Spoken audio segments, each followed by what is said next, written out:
ሴቶች ሲማግጡ የሚያደርጉት ነገሮች። አንድ ሴት እነዚህ ነገሮችን እያደረገች ከሆነ ያ የፍቅር ግንኙነት አንገሽግሿታል፣ አስጠልቷታል፣ ወይንም ደግሞ እየማገጠችብህ ነው። ከነዚህ አሁን ከምጠቅስልህ ነገሮች መካከል ተግባሯ በተደጋጋሚ እደግመዋለሁ፣ በተደጋጋሚ እያደረገች ከሆነ እቺ ሴት 100% እየማገጠችብህ ነው፣ ወይንም ከአንተ ጋር መቀጠል አትፈልግም። አንደኛ፣ ትኩረቷን ከአንተ በላይ ለስልኳ ትሰጣለች። በተለይ ስትገናኙ ብዙ ጊዜ አይኗ ያለው ስልኳ ላይ ነው፣ ልቧም ቀልቧም ስልኳ ላይ ነው። ሁለተኛ፣ ኦንላይን ስታወሩም ሆነ በቴክስት ስትጻጻፉ በጣም እየቆየች ነው የምትመልሰው። አንዳንዴ ኦንላይን ሆና እያየሃት ነገር ግን ቴክስት የምትመልሰው በጣም እየዘገየች ነው። ሶስተኛ፣ ፍቅራችሁን ለማፍረስ በጣም ትፈጥናለች። የሆነ ነገር ኩሽ ባለ ቁጥር በቃ እዚህ ጋር ይብቃን፣ እኔ እናንተ አብረን ባንቀጥል ደስ ይለኛል፣ የሆነ ነገር ሲፈጠር ብንለያይ ይሻላል ብላ የመጨረሻ የመፍትሄዋ ጥግ መለያየት ነው። በትንሽ ነገር ለመለያየት ትቸኩላለች። አራተኛ፣ የቅናት ስሜቷ ይጠፋል። እዚህ ጋር ከፈለግከው ሴት ጋር ብትወርቅ ብትነሳ ብትሄድ ብትመጣ መስሎ አይታያትም። ሴት ልጅ የምር ስትፈልግ፣ የምር ስታፈቅር፣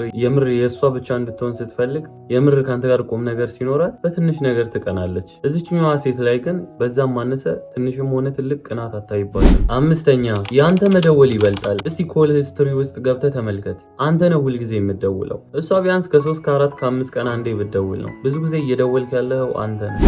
ስድስተኛ፣ ስለ ነገ ህይወታችሁ ማውራት ታቆማለች። ነገ የት መኖር እንደምትፈልጉ፣ ስንት ልጆች መውለድ እንደምትፈልጉ፣ ከምን ያህል ጊዜ በኋላ እንደምትጋቡ፣ እነዚህ ነገሮችን ማውራት ማሰብ ታቆማለች።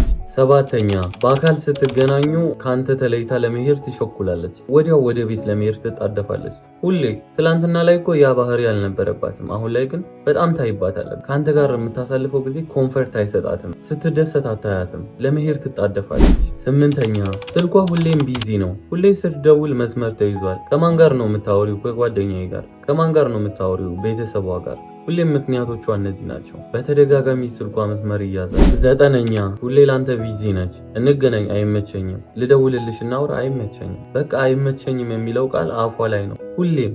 ከስንት አንዴ ለምንሃት እሺ ብትል ነው። ከጓደኞቿ ጋር ለመዝናናት ግን ጊዜ አላት፣ ለአንተ ግን ጊዜ የላትም።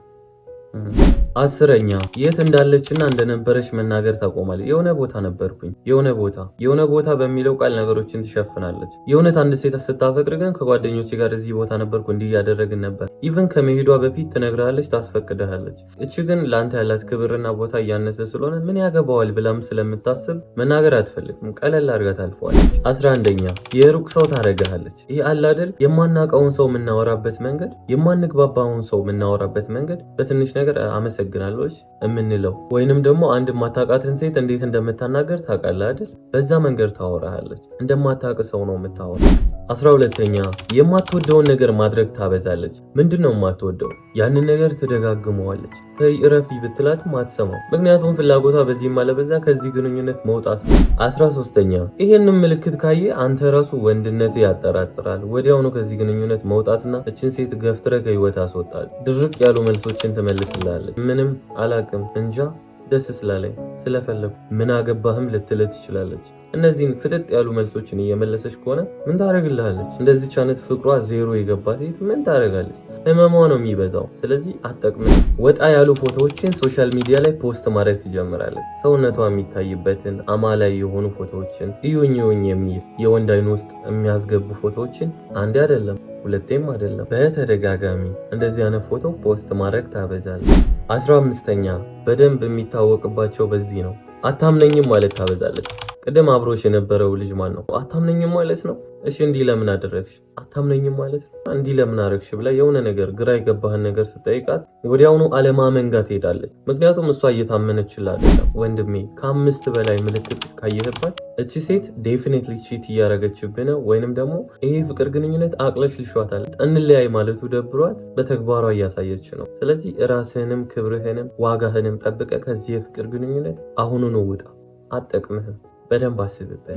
ይኸውላችሁ ውዶቼ አካውንቲ ምንም እየተንቀሳቀሰ አይደለም፣ ቪዲዮዎችም እየታዩ አይደለም፣ ስታክ እያደረጉ ነው። በቻላችሁት አቅም ኮፒ ሊንክ አድርጉልኝ። ስለምታደርጉ አመሰግናለሁ። እወዳችኋለሁ።